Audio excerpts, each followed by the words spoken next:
Very good morning to all of you. I think I'm a bit taller to Shwetaji, and I'm visible.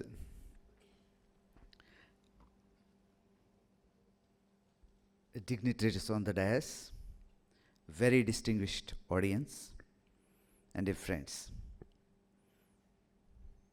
Let me tell you, I'm not here to speak as an expert, but more to cherish the association with water, WOTR, reminisce the collaboration, excuse me, and the impact of that collaboration. I have a couple of very humble submissions before you. To state the impact of water as ripples of change, I certainly feel it's an understatement. The impact is much bigger.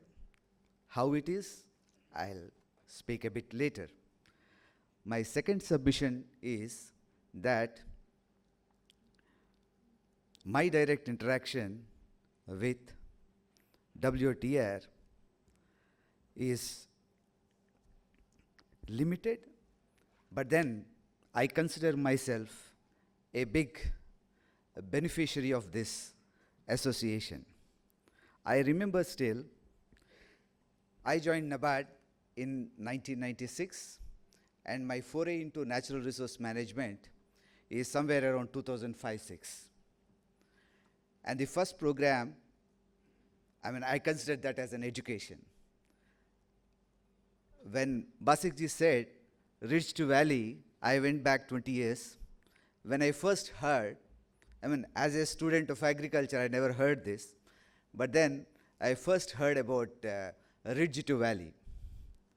There were 7 cardinal principles that Dr. Tagat had taught us in watershed development. The first one is Ridge to Valley, that still lingers in our minds, whoever in NABARD who are associated, that still lingers even in our minds, in our documents, and whenever we go to field. Thanks for that. I'm also humbled here because I am speaking before a wealth of experience in natural resource management and also a very esteemed senior colleagues of NABARD and an esteemed ex-chairman of NABARD. The association with water, WOTR, I should say, is because of it is sustaining, it is sustained over the years, and I'm sure it is going to sustain for the years to come. The reason for that, the reasons I should say, is a shared philosophy and a shared objective, or I should say an approach. The shared philosophy is, when we are talking about program implementation, it's not just policies, it's not just the mechanisms of implementation, it's not just about the program designing. We understood in this collaboration the centrality of the communities who are actually responsible for this success of these programs. People's centrality has been this common belief that drove all our programs together. And the approach which I learned from the earlier speakers and my experience is the restoration of degraded landscapes through participatory watershed development. This participatory still figures in our documents.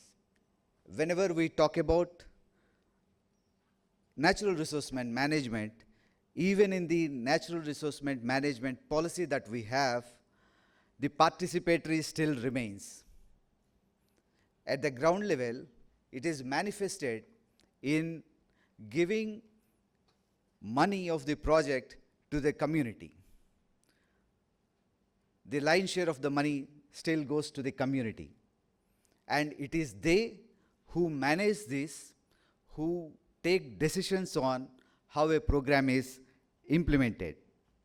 And that's how this collaboration, founded on the shared philosophy and shared approach or objectives, continues, and it will continue. I am sure it is going to continue because the need of this is much more as the times to come, because of what Shwetaji has said, the disruptions of climate that are happening more frequently, and the vulnerability of small and marginal farmers, and the shrinking size of the land holding. Now, when I said that calling it a ripple as an understatement, and I also noticed in Mr. Crispin's presentation on talking about some numbers. He was very modest.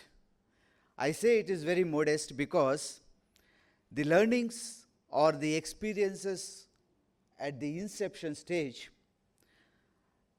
the impact is quite mammoth. I can still reel a bit of numbers that the few projects that we have done through IGWDP, Indo-German Watershed Development Program, has grown now into almost 4,000 projects. I mean, it's a huge, huge impact. Now, these 4,000 projects, if I again translate them into some kind of a extent in terms of geographical spread, it's almost near 3 million hectares. Notwithstanding these numbers, there are certain things which cannot really be measured.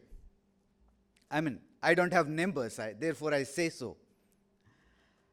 The founding principles of integrated participatory watershed development management, founding principles have been integrated into a series of guidelines that have come from Government of India. There is, I don't see any, I mean, this is the greatest of the impacts.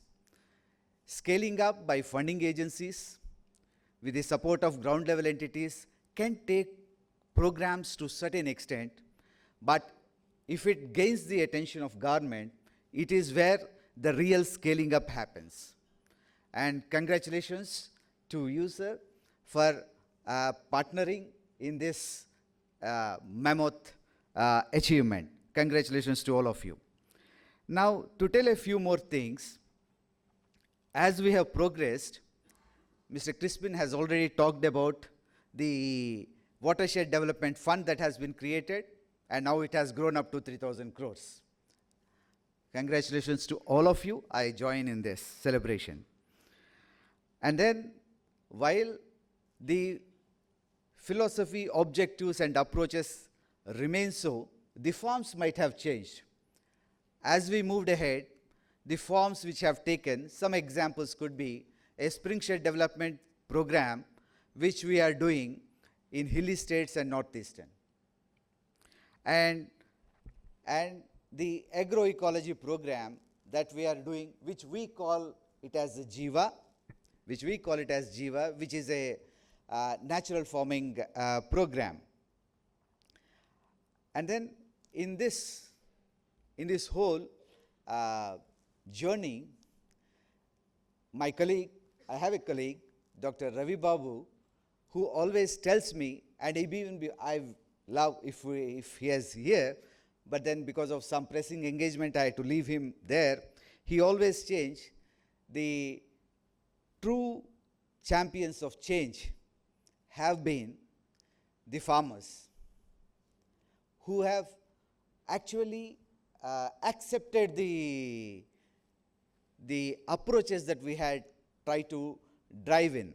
The women self-help groups who have been empowered to this program, who have been instrumental in sustainability of these programs, and also the ground force of partner agencies, especially the WOTR. I mean, my hats off to all of them who were on the ground. I mean, maybe I'm sitting in an office, occasionally I'll be in the field. but then the ground force, they are the soldiers. I mean, they have made it happen. For all of them, my sincere appreciation. And then, as we progress in our endeavors, what we are trying to do now ahead, what's the roadmap that we have put ourselves, what we have tasked ourselves, is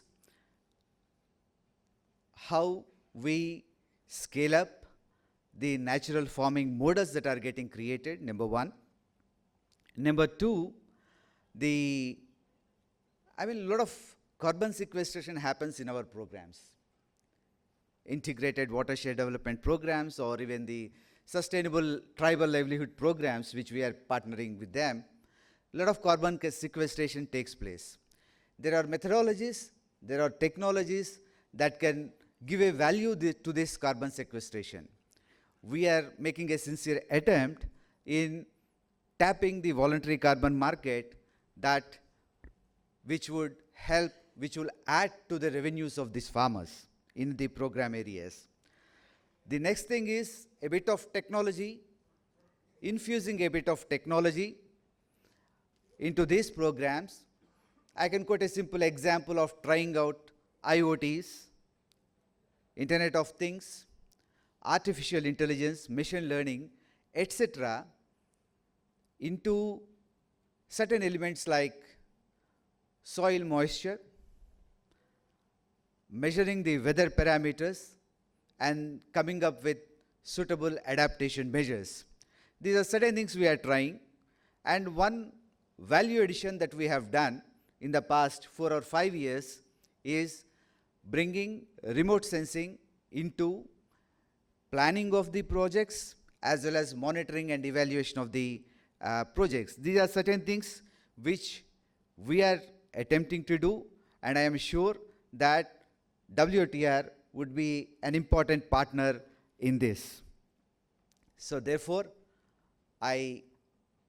for all this, NABARD does not really, there is nothing like a donor-donee relation with partners. It's a partnership on an equal footing, and always there is a bonhomie when we are interacting with our partner agencies. We do not leave any partner, neither the partners leave us. I mean, this is the collaboration. This is how we engage with our partners. I congratulate WOTR on the journey which Mr. Crispino had presented in terms of interventions, in terms of the impact, and in terms of association with all the agencies. I again thank you for inviting NABARD on this occasion, and my congratulations to the WOTR team and all of you here who are a part of this occasion. Thank you so much.